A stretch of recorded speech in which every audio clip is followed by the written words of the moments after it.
आज की क्लास में हम देखेंगे इम्प्लांटेशन एंड प्रेगनेंसी।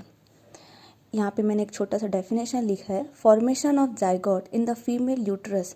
किसी भी फीमेल के यूट्रस या गर्भाशय में जाइगोट का फॉर्मेशन होना, यानी कि फीमेल इज़ नाउ प्रेग्नेंट। तो इसी चीज़ को आज हम डिटेल में पढ़ेंगे, एक एक करके स्टेप बाय स्टेप पढ़ेंगे। शुरू करते हैं हम यहाँ से। सबसे पहले जो ओवम एंड स्पर्म, हम सभी को पता है कि oogenesis से ओवम का फॉर्मेशन होता है फीमेल में, एंड मेल में स्पर्मेटोजेनेसिस से स्पर्म का फॉर्मेशन होता है। जब ओवम एंड स्पर्म आपस में फ्यूज़ होते हैं तो इस स्टेज को बोलते हैं फर्टिलाइजेशन।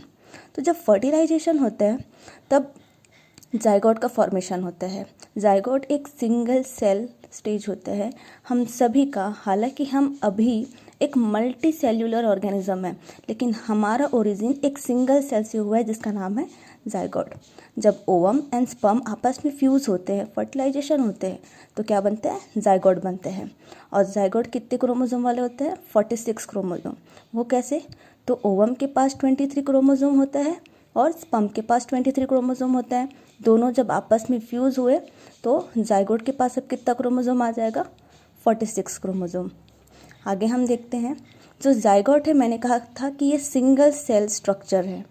अब यहाँ पे फर्स्ट माइटोटिक डिवीज़न होगा, यानी कि जो एक सिंगल सेल है उसका सेल डिवीज़न होगा और अब ये 2 सेल में डिवाइड हो जाएगा। 2 सेल ये यहाँ पे डिवाइड हो चुका है। इस स्टेज को बोलते हैं क्लीवेज। लेकिन जो 46 क्रोमोसोम है वो नंबर हाफ नहीं होते हैं। इस सेल के पास भी 46 क्रोमोसोम है और इस सेल के पास भी 46 क्रोमोसोम है। आगे हम देखते हैं, एक सेल से कितना बन चुका है अभी? 2 सेल। अब यही 2 सेल आगे डिवीज़न होके कितने बना लेंगे? 4 सेल स्ट्रक्चर बना लेंगे। इस 4 सेल वाले स्ट्रक्चर को बोलते हैं एम्ब्रियो। और इस स्टेज का नाम क्या है? इस सेल्स का नाम क्या है? ब्लास्टोमियर्स। अब ये 4 सेल्स आगे जाके 8 से 16 सेल स्टेज में कन्वर्ट हो जाएगा। यहाँ पे हम देख सकते हैं, यहाँ पे 8 से 16 सेल डिवाइड हो चुके हैं और इस स्टेज को बोलते हैं मोरूला सेल स्टेज। अब यहीं पे जो मोरूला सेल है वो आगे ब्लास्टूला में कन्वर्ट हो जाएगा और यहाँ पे स्ट्रक्चर कुछ चेंज हो जाएगा। वो कैसे? After glycogen enter inside the morula cell. ये जो मोरूला सेल्स है इसके बीच में ग्लाइकोजन एंटर हो जाएगा। ग्लाइकोजन एंटर होने की वजह से जो सेल्स है वो साइड्स में अरेंज हो जाएंगे। यहाँ पे हम देख सकते हैं बीच में ग्लाइकोजन एंटर हो गया और जो मोरूला सेल्स है वो अब साइड्स में अरेंज हो गए और बीच में कुछ सेल्स और आ गए। तो अब यहाँ पे जो है इसका नाम चेंज हो जाएगा। जो साइड्स में सेल है उसका नाम है ट्रोफोब्लास्ट। बीच में जहाँ ग्लाइकोजन भरा है उसे बोलते हैं ब्लास्टोसेल कैविटी। एंड यहाँ पे जो एक्स्ट्रा मास ऑफ सेल है उसे बोलते हैं एम्ब्रियोब्लास्ट। अब इसी स्ट्रक्चर को हम एक फीमेल यूट्रस के अंदर स्टेप बाय स्टेप देखेंगे कि जाइगोट से मोरूला ब्लास्टूला कैसे बनते हैं। सबसे पहले होता है फर्टिलाइजेशन। तो ये एक फीमेल का यूट्रस है। सभी को पता है कि फीमेल के पास 1 पेयर ओवरी होता है, एक लेफ्ट ओवरी एंड एक राइट ओवरी। यहाँ पे ये जो स्ट्रक्चर है दोनों तरफ, इसे बोलते हैं फैलोपियन ट्यूब। तो फैलोपियन ट्यूब में एक उभार जैसा स्ट्रक्चर होता है जिसे बोलते हैं एम्प्यूला। तो ओवम और स्पर्म का जो फ्यूज़ होने का जो लोकेशन है या फर्टिलाइजेशन का जो लोकेशन है वो होता है फैलोपियन ट्यूब के एम्प्यूला वाले पार्ट में। तो यहाँ पे ओवम स्पर्म का वेट करती है। जब यहाँ पे फर्टिलाइजेशन कंप्लीट होता है तो क्या बनता है? सबसे पहले जाइगोट बनता है, जो कि हमने पहले देखा है। अब जाइगोट किस में कन्वर्ट होगा? एक सेल से 2 सेल वाले स्ट्रक्चर में कन्वर्ट हो जाएगा, जो कि इसे क्या बोलते हैं? क्लीवेज। ये 2 सेल आगे किस में कन्वर्ट होगा? 4 सेल स्ट्रक्चर में कन्वर्ट होगा, जिसे क्या बोलते हैं? एम्ब्रियो। आगे ये 4 सेल स्ट्रक्चर किस में कन्वर्ट हो जाता है? 8 to 16 सेल स्टेज, जिसे क्या बोलते हैं? मोरूला। तो ये कौन सा डे होता है? ये होता है 4th डे। फर्टिलाइजेशन के 4th डे जो मोरूला होता है वो इस यूट्रस में आ जाता है। अब यहाँ पे क्या होगा? हमने क्या देखा था कि मोरूला के अंदर ग्लाइकोजन एंटर हो जाता है। उसके बाद वो किस में कन्वर्ट होता है? ब्लास्टूला में। वो ग्लाइकोजन कहाँ से आता है? ये जो है साइड्स में, ये है एंडोमेट्रियम वॉल। इस एंडोमेट्रियम से ग्लाइकोजन सिक्रीट होता है। ग्लाइकोजन सिक्रीट होगा एंडोमेट्रियम से और कहाँ जाएगा? मोरूला सेल्स में जाएगा और ये ग्लाइकोजन बीच में आ जाएगा और सेल क्या हो जाएंगे? साइड्स में अरेंज हो जाएंगे। नाउ अब हम देखते हैं 5th डे। हमने 4th डे फर्टिलाइजेशन के हमने देख चुके थे।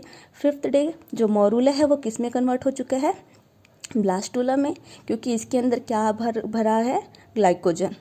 अब हम देखते हैं ये ब्लास्टूला, इस ब्लास्टूला को एंडोमेट्रियम के अंदर आना है इम्प्लांटेशन के लिए, लेकिन इस ब्लास्टूला में एक रेड कलर में मैंने यहाँ पे एक आउटलाइन बनाया है जिसे कहते हैं जोना पेल्यूसिडा। ये जोना पेल्यूसिडा जब तक रहेगा तब तक ये एंडोमेट्रियम वॉल को क्रॉस नहीं कर सकता। इसीलिए यहाँ पे क्या होगा, अब जो अंदर ब्लास्टूला सेल्स है वो कुछ एंजाइम्स रिलीज़ करेंगे। ये एंजाइम जोना पेल्यूसिडा की वॉल को ब्रेक कर देंगे। मैंने यहाँ पे लिखा हुआ है break down of zona pellucida.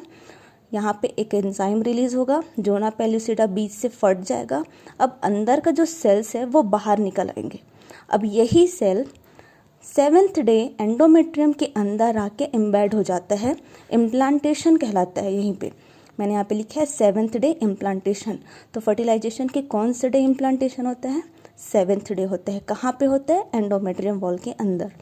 अब देखते हैं 7th डे इम्प्लांटेशन हो चुका है। अब यही structure 8th day SCG release करती है। ये जो स्ट्रक्चर है वो कुछ SCG रिलीज करने लग जाती है।